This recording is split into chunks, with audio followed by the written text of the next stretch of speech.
आगे जवानी महादेव शिव की चरणों में प्रणाम, आदि शक्ति मैया भवानी की चरणों में प्रणाम। इस काल खंड के पर्वत दुर्भाता त्रिशा भेंद्रानी के चरणों में कोटि कोटि प्रणाम। बात दूसरा से आए हे गुरु भाई गुरु बहना विक्रम बाधन सब हमारा पूजा परिवार का कमेटी के जितने कार्यकर्ता हैं सदस्य गुरु भाई गुरु बहना सभी लोग को एक के साथ मेरा प्रणाम है। हमारा प्रणाम के अपना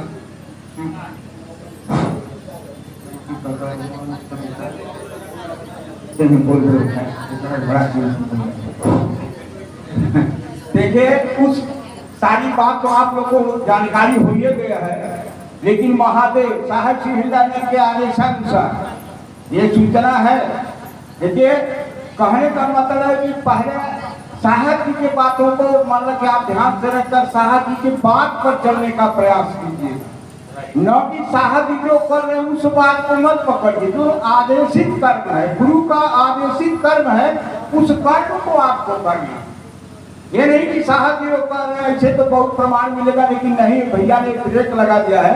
लेकिन आपको एक उदाहरण बता रहे हैं, इतना इच्छा मेरी पढ़ने तो इसलिए मैं उसको पढ़ता हूँ, क्योंकि उस महादेव गुरु की दया होती है, साहब और दीदी का आशीर्वाद है, तो इसलिए मैं कहता हूँ। ज्यादा मैं बस 2-4 मिनट आपके साथ बोलूंगा।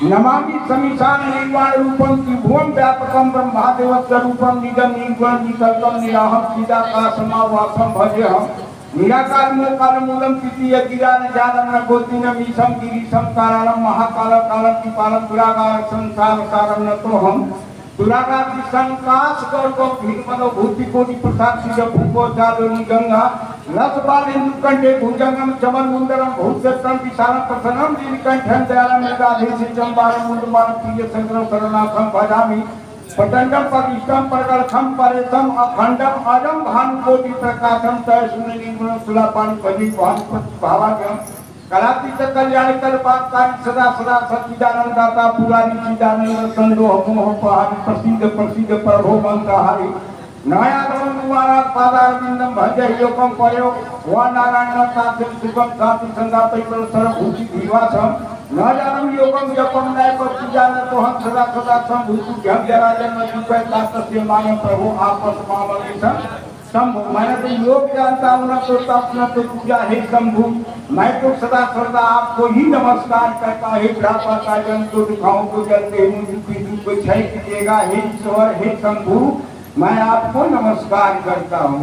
श्लोक है कि रुद्रांश को भी पर हत्तो से हम ये पठन दिन भगवते भगवान बुद्ध की स्तुति शंकर जी की प्रसन्नता के लिए ब्राह्मण द्वारा कहा जाता है जो मनुष्य से भक्त पर भगवान शंभु संपन्न होते हैं। हाँ देखिए ये नमामि समीशान का जो श्लोक है, थोड़े से बात में बता दे रहा हूँ इसका महत्व क्या है। इसी महत्व को आपको पुराण में भी मिलेगा या कहीं भी आपको पाइएगा, बहुत पहले से सत्य द्वापर में आपको मिलेगा। काकभूषुंडी जी को आप जानते हो, गरुड़ जी को, ये दोनों आदमी को जब संकट से घिर गए थे बिल्कुल, तब जाकर कहा तो काकभूषुंडी जी को आगे स्वयं महादेव के यहाँ गए थे। उसी महादेव को आप अपना गुरु बनाए। भैया ने किस्सा कहा था ना कि का कहा कि नमः शिवाय नदी में देखते चले जाओ, लेकिन वो भूल गया, महादेव को प्रणाम, साहब जी की बातों को छोड़ दिया। इसलिए उसी महादेव में जब गए तो काकभूषुंडी जब वहाँ पहुंचे तो काकभूषुंडी कहे कि आप चले जाइए इसी पर्वत पर जाकर वहाँ अपना संकट इसी रुद्राक्ष को पढ़कर सारा संकट को अपना मूल कर ले। वही बात काकभूषुंडी और गरुड़ जी किए थे। आज तक काकभूषुंडी जी श्री राम या भागवत या हर कथा को ईश्वर अमर है कहते हैं काकभूषुंडी जी से। रुद्राक्ष का यही मतलब है। अब आइए अपने मकसद की बात पर। देखिए हम लोग जो यहाँ जुटे हैं इस प्रपोजल से जुटे हैं। साहब और दीदी के का कहा कि ये आगमन बरखा दीदी आ रही है, उस प्रोग्राम को ऐसे ऐतिहासिक महोत्सव बना देना है कि आज तक चंदौली जिला में या कोई अन्य जिला में जो महोत्सव हुआ है उस महोत्सव के कहीं ज्यादा प्रयास है ऐतिहासिक महोत्सव बनाना है। ये हम हर भाई हर गुरुबाना को किसी प्रकार से मदद देकर या धन तन मन से करना है। इसी बात को आपको ध्यान, इसी से हम लोग यहाँ पर जुटे हैं। तो उसी परमात्मा की अपन दया से साहब जी ने बताया है, साहब जी की बातों को चलकर आदेश को कर जैसे गुरु की बात आर्मी और बीजाभार किया था उस तरह आप करिएगा तो आपका जरूर कल्याण होगा। आपको पहले सूत्र में साहेब जी ने दिया है, पहले सूत्र में दया मान की हे महादेव हे माहेश्वर राहुल गुरुवाणी हमसे लगे।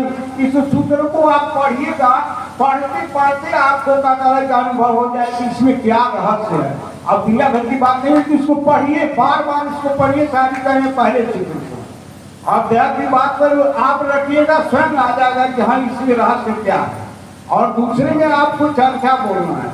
चर्चा यही कहना है कि बोल बच्चा किसी गुरु भाई को चर्चा करते करते लोग बोल करते हैं कि मैं महादेव का शिष्य हूँ। ये बात मेरे समझ में आती है जितेंद्र भैया की आप ये बोल कहते हैं कि शिष्य बनने का प्रयास करिए और उसमें प्रणाम करते हैं तो आप कहते हैं कि फलाना शिष्य का प्रणाम हम महादेव को करते हैं। दूसरी बात आप चर्चा करिएगा, बोल बच्चा कहन है रामचरित मानस की माता मुझको कसम राम का छल का कोई काम नहीं। राम काज जब तक न होगा पा सकता है। साहब से पढ़ाई गई चौपाई है कि साहब मुझको कसम गुरु की छप सकता संसार नहीं। गुरु की चर्चा ना करें तो इस वन को आगामी का प्रयास करिएगा। तीसरे में पंचाक्षर मंत्र है, पंचाक्षर मंत्र की व्याख्या नहीं करूंगा मैं, क्योंकि भैया का पाठ है। एक छोटा सा आपका 3 काम आप करिएगा, आपका जीवन सफल होगा, क्योंकि महादेव जी को अपनी गुरु कैसे दया की बात। लेकिन 1 सेकंड में बात होगा, दया की बात आपको पावर नहीं है कि आप किसी पर दया कर सकते हैं। अगर जितेंद्र भैया कहते हैं कि नहीं हमको पावर है, या जितेंद्र भैया कहते हैं कि हमको पावर, आपको दया करने के हकदार नहीं है। आप किसी की मदद कर सकते हैं। हमको भाई ने कोई कहा आप किसी की मदद कर सकते हैं, किसी का उपकार कर सकते हैं, किसी का परोपकार कर सकते हैं, लेकिन दया के मात्र पात्र नहीं है। केवल दया के मात्र पात्र महादेव शिव गुरु है, साहेब जी के आदेशानुसार। या कभी भी आपको परिवार में आप सोचिए कहा ना यह तब करे कन्याकुमारी ब्रह्म करे हे त्रिपुरारी मतलब ब्रह्मा का देखने मिटाओगे पावर महादेव के आपके परिवार साक्षात मार्कंडे महादेव। तो आप एक थोड़ा अनुभूतिया बता दे भाई को, अरे वही बात एक मिनट। जैसे हम लोग गाजीपुर में चर्चा कर रहे थे, अभी भाई मेरे साथ रामासरे जी है, मुगल सराय के श्याम नारायण जी है। 12 बड़ी चर्चा गाजीपुर में मतलब पूरे क्षेत्र में कर रहे थे। एक थे मेरा पोता था, वो अभी बहुत कम उम्र का था, मुश्किल से 2.5 साल का था। इतना बीमार हो गया, मैं गाजीपुर में चर्चा कर रहा था, घर से मतलबे नहीं था, वही रात 3 सालों के एक भाई जा रहते थे। अब ये लोग सारे अस्पताल हॉस्पिटल कोई बेचू नहीं बताया भी कैंसर के तो कई मरीज 10 साल 12 साल हम लोग को या महादेव की दया से महादेव का आशीर्वाद हुआ, गुरु की दया हुई तो दिए थे। तो वो लड़का मतलब के यूनिवर्सिटी से रेफर कर दिया, तो वो कौन है कौसा का हॉस्पिटल उसमें था। उन्होंने कहा गया तो रात के सब लोग रोने लगे, बार बार खून जाने लगा, कहे इसका वादा खराब है, वो ऑपरेशन होगा। रात में फोन गया, हम लोग कहे 2-3 आदमी थे, यही राम आसरे जी थे, मुगल सराय के श्याम नारायण जी थे। इन लोगों को मैं थोड़ा सा देखिए कुछ उग्र शब्दों में मैं कह दिया कि आज किस दिन के लिए महादेव का तेरा बनते हो कि मैं महादेव का चला, महादेव से दया मांगो, चलो अभी गाड़ी उठाओ हॉस्पिटल हम लोग चलेंगे। हम लोग तीनों आदमी हॉस्पिटल में गए तो वहाँ देखे कि बच्चा का सारे परिवार के लोग देख कर रोने लगे। हम कि क्यों रो रहे हो, महादेव का दिया हुआ संपत्ति है, महादेव का सब कुछ, अगर महादेव को अच्छा लगेगा तो ले जाएंगे, महादेव को नहीं अच्छा लगेगा, अरे अच्छा लगेगा तो छोड़ेंगे, और नहीं अच्छा लगेगा तो ले जाओ, क्यों परेशान है। जब देखे हम लोग तीनों आदमी उस लड़के को, तो डॉक्टर ने बताया कि वहाँ हम देखिए डॉक्टर साहब ये ऑपरेशन करेंगे तो ये बच्चा जिंदा रह जाएगा, हो सकता है कि नहीं बचेगा। तब क्या देखिए बच्चा का मैं बचने की कम संभावना। तो हमने कहा कि ये काम करिए कि आप छोड़ दीजिए, अस्पताल से छुट्टी ले लीजिएगा, मर जाएगा घर ही चलेगा। डॉक्टर ने बड़ा जबरदस्ती किया, लेकिन वहाँ बात क्या थी, माँ भगवती का प्रकोप था। जैसे भैया ने किस्सा बताते हैं, उस किस्सा को नहीं करेंगे, माँ भगवती का प्रकोप था। हम लोग नीचे आए, तीनों आदमी अपने में विचार करने लगे, महादेव से दया हुई किसी को चाहे रामासर जी को सोचिए, चाहे मुगल सराय के सोचिए, चाहे हमको सोचिए, महादेव भगवती का झलक हुआ, लड़के को निकाल कर ले गए, माँ भगवती का पूजा करा लिए, आज वही लड़का इंटरमीडिएट में बम्बई में पढ़ रहा है। तो कहने का मतलब है कि आप महादेव जी को गुरु मानिए, साहा जी के आदेश का काम करिए, आदेश का करिए, न कि साहा जी जो करें उसको मत करिए। जो साहा जी का आदेश है उसी काम आप करिएगा, आपका जरूर कल्याण होगा। इसी शुभ संदेश के साथ मैं अपनी वाणी को विराम दे रहा हूँ। महादेव शिव जी की चरणों में अगली चर्चा तक एक एक भाई एक ही गुरुवाना करो।